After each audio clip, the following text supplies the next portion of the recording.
Sermon on Matthew 5, verse 17 to 20. Matthew records these words of Jesus early in his teaching on the mountain. Open quote, "Do not think that I came to destroy the law or the prophets. I did not come to destroy, but to fulfill. For assuredly I say to you, till heaven and earth pass away, one jot or one tittle will by no means pass from the law till all is fulfilled.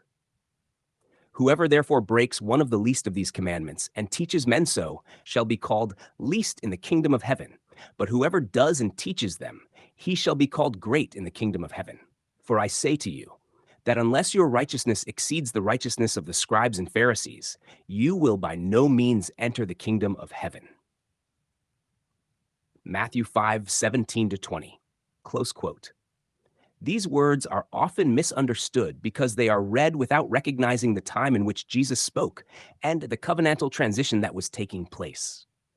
Jesus was speaking to Israel while the law of Moses was still fully in force.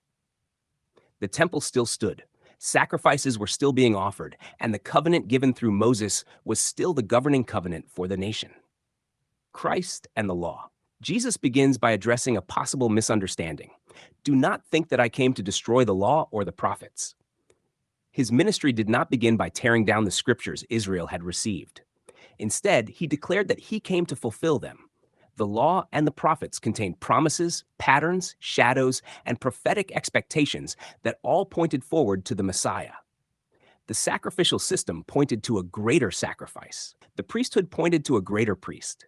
The prophets spoke of a coming covenant in which sins would be forgiven and remembered no more. Jesus did not come to dismantle these scriptures as though they were wrong. He came to bring them to their intended completion. Until all is fulfilled. Jesus then said that not the smallest letter of the law would pass away until all is fulfilled. This statement places the focus on fulfillment rather than perpetual continuation. The law would remain in force until its purpose reached completion. The covenant given through Moses was not designed to last forever. It was designed to lead Israel to the Messiah. Every command, sacrifice, and prophecy moved history toward that fulfillment.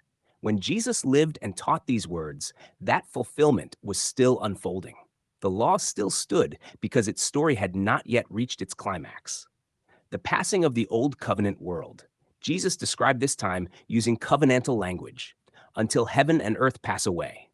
In the language of the prophets, heaven and earth often symbolize the covenant order of Israel.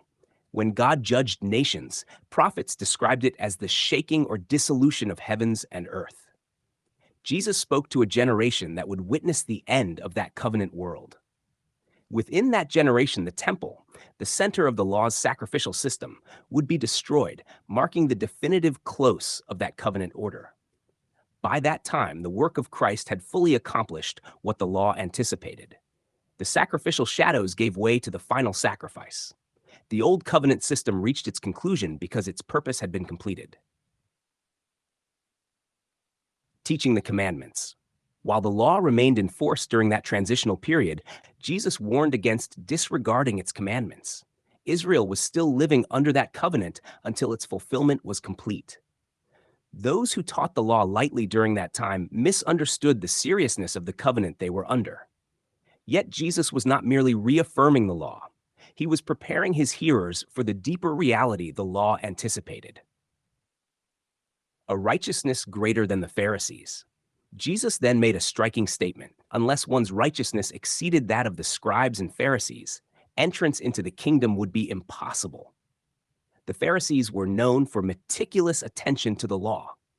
Outwardly, they appeared righteous because they strictly observed commandments and traditions. Yet, their righteousness was rooted in human performance. Jesus revealed that the righteousness required for the kingdom was far greater than external compliance. The righteousness of the kingdom would not come through stricter rule-keeping. It would come through something entirely different.